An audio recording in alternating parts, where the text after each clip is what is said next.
This traffic light we come to down here was known as crossbars. That was the name that it was. It swung around and in, but now they've changed it so that it comes right straight across. But it didn't. It pretty much came out where that road comes out over there, and it circled around and hooked in where they've got the playground set up over there. Originally a tavern. It was known as the Ocean House. And sometime, I guess I would say in the middle 50s, it exploded, and it blew it all to pieces. But it was originally known as the Ocean House, and it was a stagecoach stop, and they had a gas leak in it, and it exploded. And that was Muddy Pond down there, over there where you can just see the water. And it was it was built as a cranberry bog, and there was some water right problems. And the man that built it decided he wasn't going to fight with people over water, so he made a pond out of it itself. Most all them places there, I believe you can walk across it. Where Forest Street? Well, yeah, Forest Street runs off of that. There's nothing about Forest Street other than down at the other end. In the woods is a smallpox cemetery. And before Roosevelt, taking care of the poor was known as the overseers of the poor. Holmes' house was built in there, and right in here, there was what they called the tramp house. There was a house that was built particularly for tramps that were traveling through the area. It was right about in here, and it was built for tramps that were traveling through the area at the time. And this would be just to the right of Lakingham Drive? Yes, Lakingham Drive is a new road in there. And right behind this first house here is actually where the first dump was before the big one back up behind the fire station. I can remember I went to school in this. This is the E. Tilson Pratt School here on the right. It's now the VFW Hall post. And I can remember when going to school here, the tramp house was still standing. That was in the middle 20s, and I can remember of the dump being out back of the house there. This was all pasture land here on the right.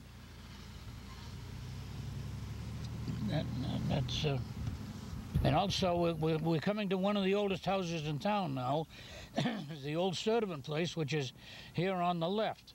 Hooked up there.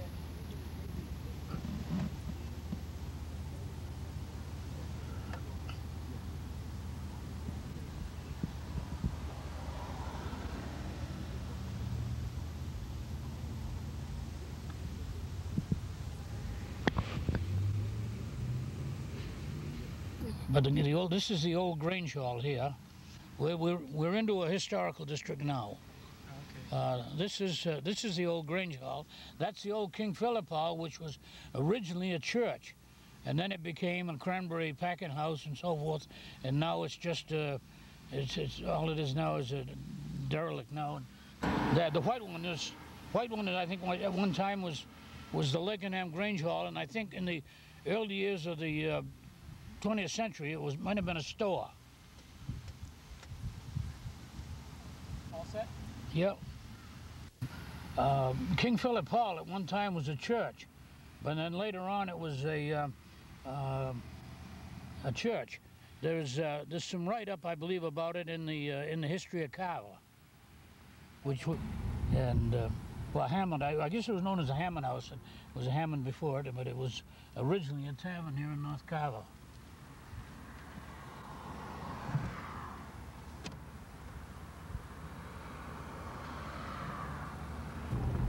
This was the old main road north.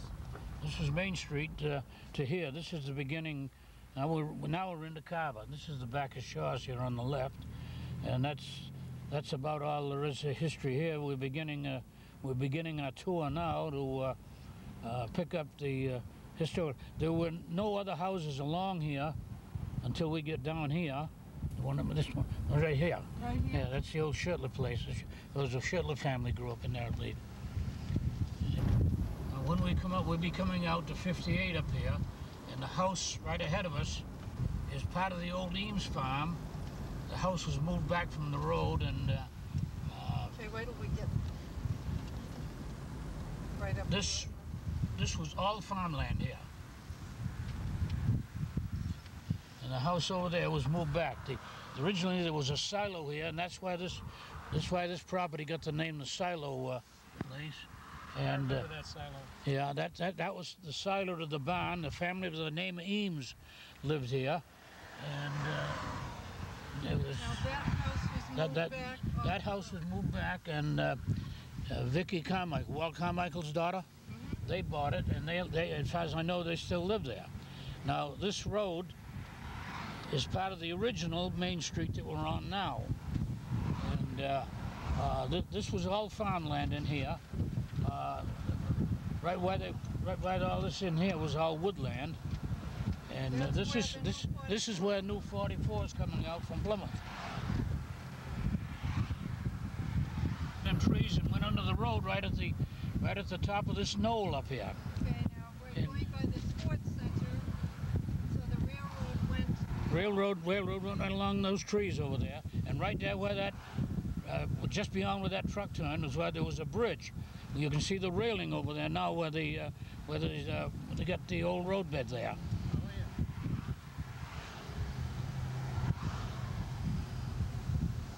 Now this was the road down to the freight house. The freight house was on this side.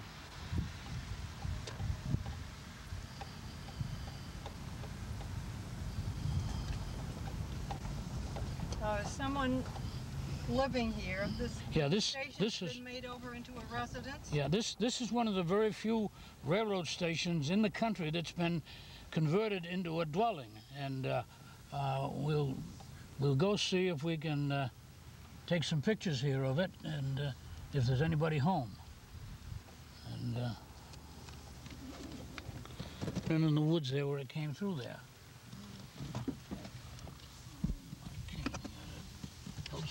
Just in knowing somewhat of the history of this place, about the train station itself, when my brother-in-law and I were redoing it as far as the masonry work is concerned, we sort of designed the chimneys, the top of them, with a railroad stack of a train or something in mind, sort of like the smokestack of a railroad train. That's very interesting. There was 2 trains down and 2 trains up. It went from Middleborough to Plymouth. And it was built in I never give you one of these either, Connie. Well, I'll give it to you later.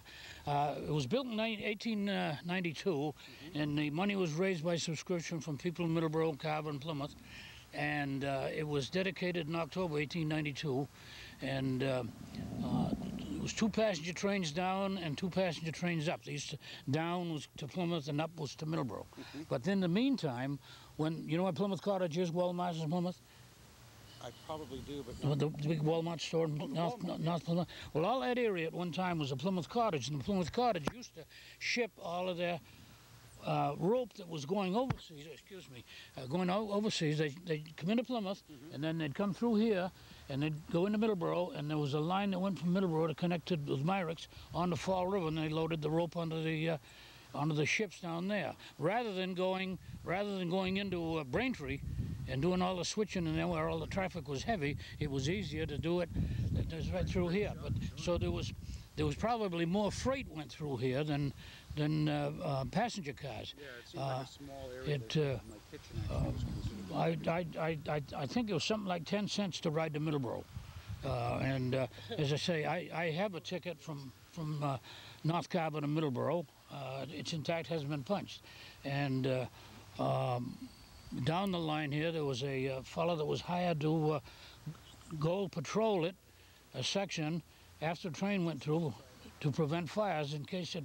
But there was a lot of fires set by the train when it went through here over the years. And my mother was born, you know, going to Plymouth where you go down, you know where Clear Pond is? I do. And the little church that sits down in the hollow, well, the house right back of that church is the house where my mother was born. And the railroad runs about as far from here to the main street behind that house, the old roadbed. And my mother's mother used to boarded some of the workmen on the railroad when it went through in 1892. When And, you redid this house, was it a cape or did you put a roof on it? well, it was a regular station roof. Yeah, I got pictures of it, Fran, that taken from the driveway used to come down in an S form, right from the very corner. It came down in an S form to the station. It didn't come down direct. It came down in an S form. This road came right down straight to the freight house. It sounds like a diesel engine, that horn. And A lot of people, well, it made so many transitions. This roof, we jokingly referred to it as a hen house because there were slats of wood that started out this big and will go for 12 or 14 feet and wind up filling a little gap that big. I mean, they literally placed and cut every single piece and used what they had. It was in those days they used, that was what they called mill run. It was just as it come out of the sawmill. They didn't size it or plan it or anything. It just a lot of the old homes are built with that type of lumber. Originally, the structure, again, for Mr. Braddock, I was told was he owned it as just a place to store cranberry crates because he was a bogger. Yeah, And that's right. as time went on, he got older, he was selling out some bog and people bought it, tried. I don't know if they were established it as homes first and then it went to the railroad station, or the railroad station was there and then went out of business and then sort of residents came in. The railroad station was built in 1892, along with the railroad. And then when the last passenger service out was 1929, and the last freight was shipped out in 1939. And right up where this complex is now, in fact, I got a picture. I'll show you what it looked like. And just beyond McDonald's, there was a blacksmith shop. And the man that owned the blacksmith shop lost a son in the First World War. He wasn't killed in action. I believe he died from disease. I can't think of his name now, but then he later, the man that owned the blacksmith shop, committed suicide. He hung himself in the blacksmith shop. And that's been gone, that building, I guess, was taken down sometime and probably following sometime in the 20s, 1920s. This house here at one time. Now the road went right from this corner, right down in an S form, right down to the station. You could see the station from along here. All this woodland is grown here. And this Ellsworth Braddock bought the house, bought the station after the railroad quit running, and he lived in this next house here. Ellsworth Braddock lived in this house right here. This is the gentleman that wrote the history of North Carver. That's right. That's the one that wrote that little book of North Carver history. Oh. But it was originally a mill that was run by steam, and this was the reservoir that it was. I'll drive up here and Yeah, I'd like to get out and do this one. yeah, okay. I'll stop right here. That's good. Where this building is, right here on the left, Okay. was where the mill was. That's where the mill. That's where the mill was. Yeah, the mill burnt in 1947, I think, 1947 or 48. I think Larry mentioned that when you had him on. Yes. Yeah, Yes. yeah. The pond was used. The pond was, well, it originally was a mill run by a steam engine, well, water wheel, and then a steam engine, and then eventually, I guess they had electricity in there, and it burnt one Sunday night in either 1947 or 48. Burnt to the ground. It was all fully involved when they discovered it. Well, by the time they'd even get here, it would have been gone. Yeah, Right. and we didn't have the fire department then that we've got now either. no. At that time, we only had two trucks. We had a Model A truck and a 1942 Ford Maxim. Right over in here sat a Cooper shop.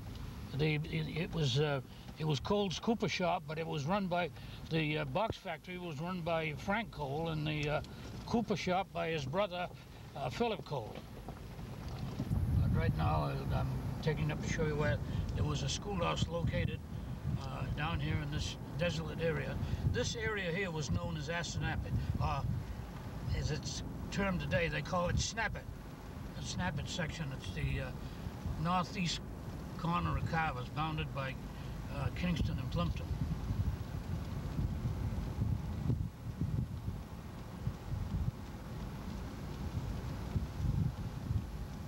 There was a schoolhouse located there in the early 1800s. Okay, up on the hill? Was it up on the hill? Well, it was right in this area. I don't know just where, but it was located right. This is known as Schoolhouse Corner. Now this Okay, stop. this road went to Plymouth. I imagine this, if there isn't a gate out there, we can go through to Plymouth Street, and then we can go down Plymouth Street by the Finney Farm.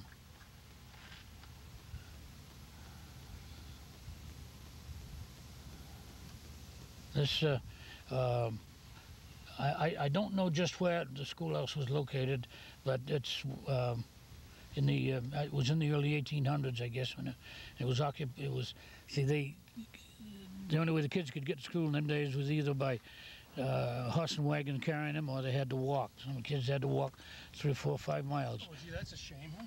And yeah, oh yeah, it's a terrible thing today. Yeah. Every year in our state, tens of thousands of students learn strategies for resisting drugs and violence through the DARE program. DARE officers like Leonard Johnson play an important role in shaping healthy lives for young people. Yet the problem of drugs in our society is so pervasive that no prevention education program can provide all the answers. Classroom discussion will open the door. It is up to us as parents to keep that door of communications open in the home. I normally ask you, what kind of a day is it?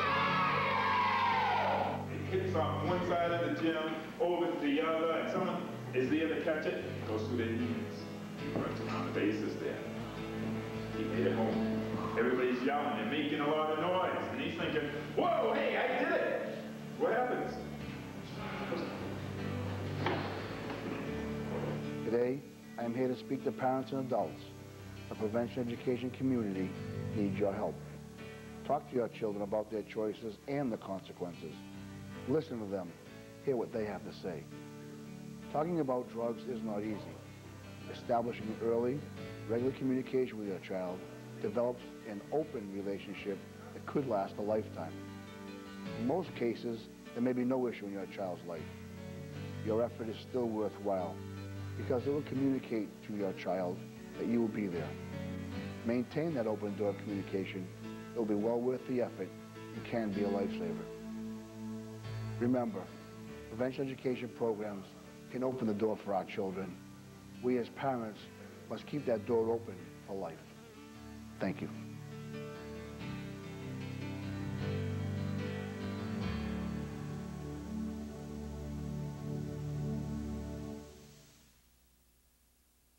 This here is the old railroad roadbed. That's the old railroad. Coming through. Yeah, coming through, right through here. From there to Yeah. there. From our right to our left. Yeah, it's in the, railroad bed. yeah, it's the old Plymouth to Middleborough Railroad bed, abandoned in 1929. Well, this is the old road bed from well, North Carver Station is up there about probably 3/4 of a mile, and it went under the road here. There was a bridge here called the Gate Street Bridge. This was known as Gate Street because at one time it was gated, and they had to pay a toll to go over it. And they traveled through his land. He'd set up a toll gate and collect a toll. It might be only 2 or 3 cents or something like that because money wasn't a factor in them days it is today. This is the property Arthur Godfrey bought when he bought it, and I understand the family still has some interest in it. And all these bogs out back were Arthur Godfrey's. He was in company with the Beaton Cranberry Company down in Wareham. Was it left and right side? Or? Yeah, this one over here. This was the Russell Truffin screen house, and Russell Truffin sold the bogs to Beaton, and then somehow they connected Godfrey. Arthur Godfrey wanted to get into the cranberry business because he was a very strong advocate of cranberry juice. And my mother belonged to this church, and my mother was somewhat of a prohibitionist. she signed the pledge here in this church when she was 14 years old, which would have been in 1896. My mother was very much a prohibitionist, to the extent that she was quite religious. She wasn't really fanatically religious, but pretty well bent, because on a Sunday we couldn't even pick up a deck of cards, let alone play with them. Now, I understand Henry Shaw's daughter Susan? Henry Shaw, a distant cousin of mine, who would be he'd be an uncle to Dana Ward. Henry Shaw is a cousin of mine. His daughter has renovated into a dwelling. And Henry Shaw was alive. He could give you a lot of the history now. And I understand that they kept at him about putting it down, but he never did manage to put it down. This is known as the well sweep. And in fact, I don't know. I don't know these people, but they might let you. I'll pull off here. Yeah.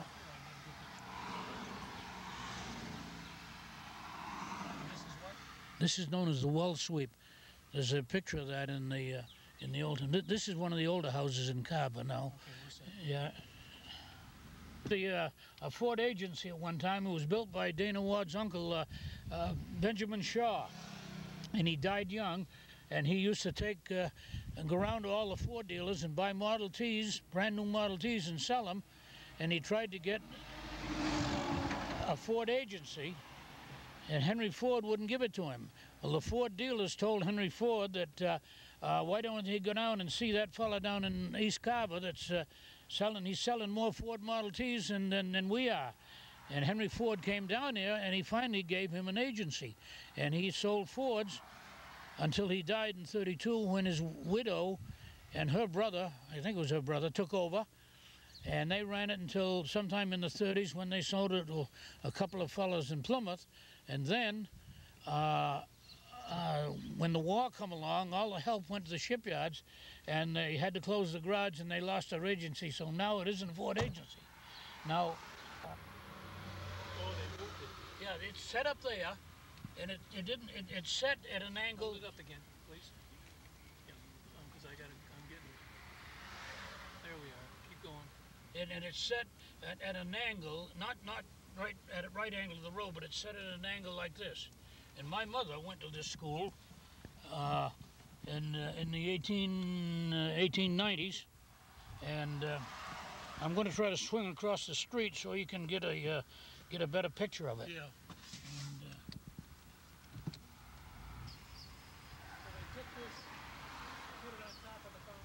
Yeah, they moved it down and put it on the top of the foundation and used it for they used it for a parts supply, a parts room rather, and the downstairs was a showroom. Where was it located before here? Right out back, right out back. It was supposed to be an underground railway for the slaves that were escaping from the south.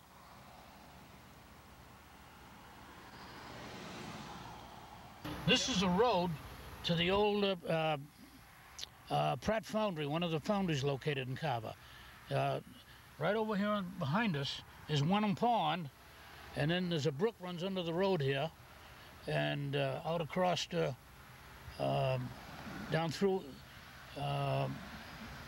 Perkins Payne Bogs, and the foundry was down here. There was a family by the name of Pratts lived here. There was another name involved, Pratt and something, I can't think of the other name, but the Pratts, the Pratt family that lived here, they're all gone now. There may be a family up in Newton or somewhere up there that might be still alive, but I went to school with most all of the children. They're all gone. Carver, back in the 30s, early years, Carver was a constabulary, and they voted for one constable every year for 3 years.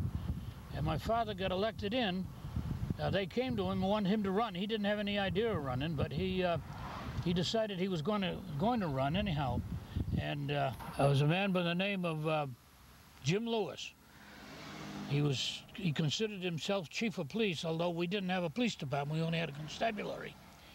And my father was elected in March, and sometime in June, the chief of police committed suicide, and my father had to take over as acting chief of police. I don't know, the man got into some kind of trouble, I guess, and he wasn't a very well-liked man. This house here was located where the school is. You remember I mentioned that I would tell you something later about it when I went by the Governor Carver School? Well, this house was located there before it was brought down here. And prior to that, it was located over on Cross Street in Carver, on a lot that had a cranberry bog on it that my father bought. And the house was located beyond my mother and father's house where I grew up, that her mother and father lived in. It was moved from my mother and father's place up the street to a cranberry bog, and then from the cranberry bog over to where the Governor Carver School is now. And when the town of Carver bought that land, it was moved down here. I don't know how much of this house is the original house, but that's the house that my grandfather and grandmother lived in. We can take a ride over that way and I'll show you where it was. Barrows? Frank Barrows owned the property, but he didn't live there.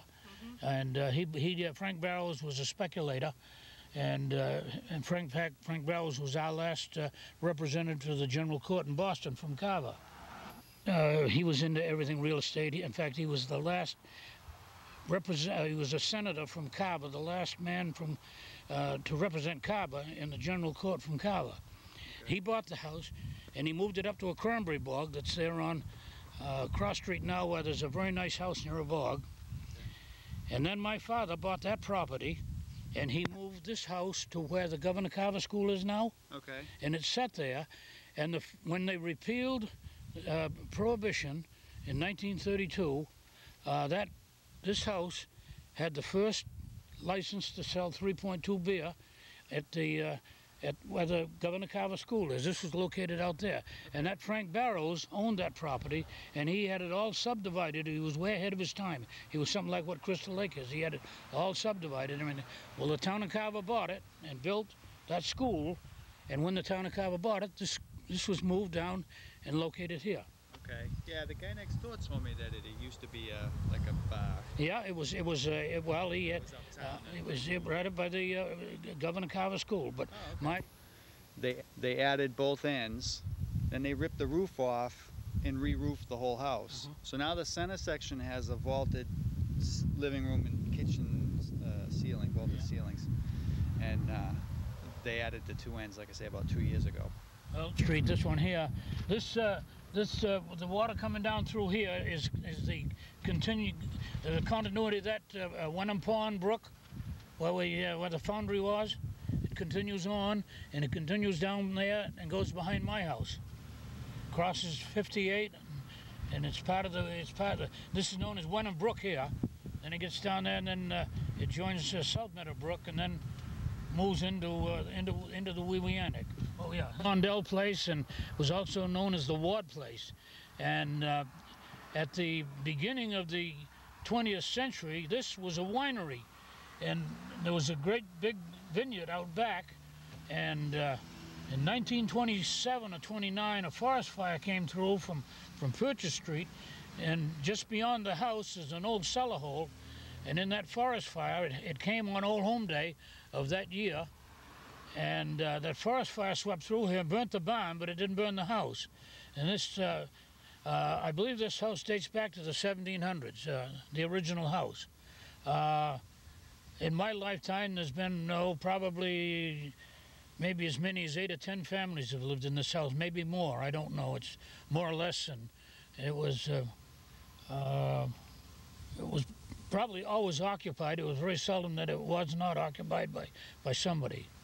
And this Ward Street was originally an old cart path that went through out to what they call Pine Woods on the Carver-Plymouth line down on